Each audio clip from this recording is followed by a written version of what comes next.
Welcome to Toffee TV. It is the match reaction. Everton 3, Crystal Palace 0. A fantastic performance by Everton today to bring to an end those depressing run of 3 defeats that we've just had. We bounced back in fantastic style at Goodison Park today, and a really, really good performance by Everton. From the first minute, to be honest, we were all over Crystal Palace and we never ever let them settle and ran out very comfortable 3-0 winners in the end.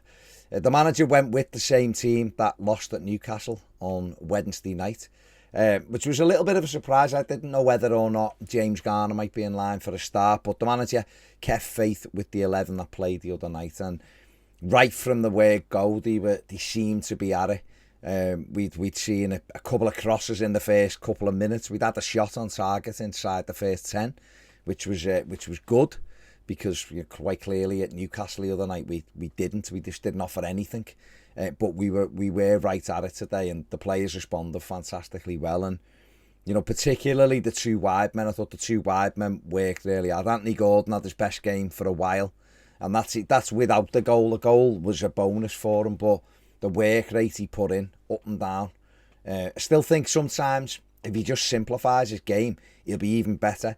And we saw that at times in the first half, little 1-2s, and just put balls into areas where we can get at it. But we scored a fantastic first goal. Great play, first and foremost from Dominic Calvert-Lewin, coming and dispossessing the centre-back.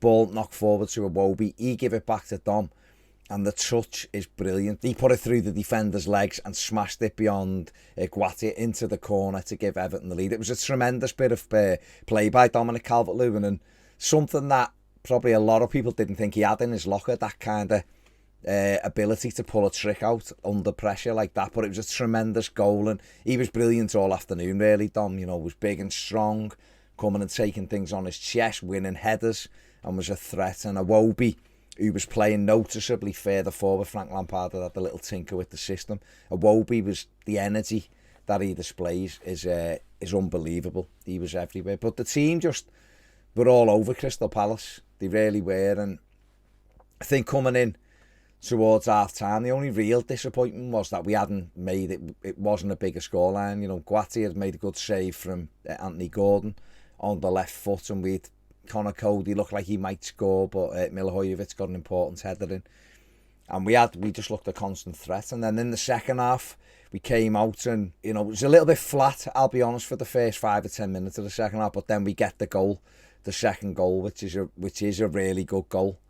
We'd had an opportunity just before it. It was a good little break, and Demarai Gray does well, but he doesn't see Alex Iwobi making a tremendous run on the right, and he plays the ball through. Dominic Calvert-Lewin goes round the goalkeeper, but the angle's way too wide, and the chance kind of went away. But a couple of minutes later, we go and win the ball again. I think it might be Garner gets the ball. Great tackle, and we break from it. It's a really nice goal. Moved the ball really well. Gets moved inside. Onana plays it on again, and Mykolenko just thought I was right behind it. I thought if he'd have hit it a bit harder, he might have scored himself. But gets a good strike on it. Guati makes the save, and Anthony Gordon taps it in. And for a second, there's delirium, and then you see the linesman put his flag up. Now, normally, when that happens, you're almost aware that it was close, and you think this mightn't stand. But there was none of that with this one. Because of the way it built up, I thought Anthony Gordon was clearly onside. But when you see a linesman put his flag up, you do start to fear the worst, especially Everton's record with VAR. But it went through a VAR check, and this time VAR actually, I want to say done Everton a favour, but that would suggest that we got lucky with the decision when we didn't. They put it up on the screens inside the ground, and you could see he was onside. So the linesman, awful by the linesman, but it didn't matter. It was 2-0. And then what wasn't a very difficult game for the referee to referee, even though he was absolutely abysmal all day. He was such a poor referee. Terrible referee, in fact. He had allowed Crystal Palace to be quite niggly all day, really, without doing anything about it. And then Zaha goes clattering into Anthony Gordon after Dom's being fouled, and it all kicks off. And the referee, Palace, I feel like they were lucky not to get a man or two sent off in that melee.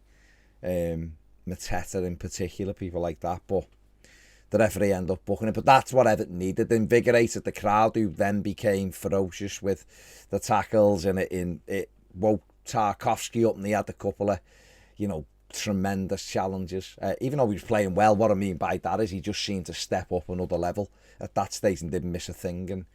And Everton were able to just take the game away from Palace. They didn't really offer much at all. And Jordan Pickford's not, apart from saves you'd expect him to make, hasn't had to do much in the game. The manager then made a few more changes, brought on the likes of James Garner, Dwight McNeil, Neil Maupay. And it was Dwight McNeil who got on the score sheet for the third and final goal, and it was a really good goal. He done really well with it.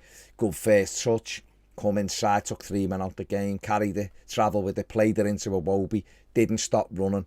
Iwobi does an outrageous flick which took the keeper out the game, and McNeil just swept it home brilliantly. It was a tremendous goal, really, really well worked. In fact, all 3 goals were really well worked today, and for Frank Lampard's men, a tremendous result. And they've played well when you're struggling for who should be man of the match. There's lots. I thought Garner was fantastic today, won everything.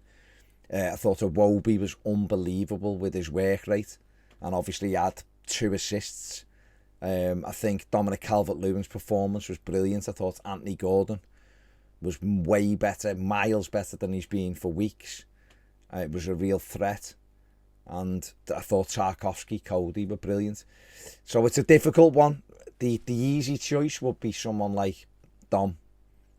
Would be an easy choice, and he did really set the tone today. So I feel like he should be my man of the match. So that's who I'm going to give it to, even though, like I've said, I thought Iwobi's brilliant. But one person I haven't mentioned, and it will definitely be in that conversation, is Seamus Coleman, who was fantastic again. And again, when I say again, I mean in particular against Wilf Zaha. Coleman, just every time he plays him, he has him off, particularly at Goodison. Zaha doesn't get a kick, and he didn't have a kick today. And you could see that him throwing himself about and all that. Coleman's has got his number. He's quite simply got his number. And he was brilliant today, and rallying people around, picking Iwobi up after we scored the 3rd goal, even though the game was going on. Coming over and screaming at Onana to get up, and don't let them see that he was hurt. He was tremendous today, but I am going to give it to Dom because I thought he led the line. He started it. Brilliant centre-forward play, so he is my man of the match. But like I say, to be honest, there could have been half a dozen of them. So an excellent win, a clean sheet. It feels tremendous, and I'm delighted. So there you go. There are my thoughts. Give the video a thumbs up. Subscribe if you haven't. Enjoyed the rest of your night. See you later.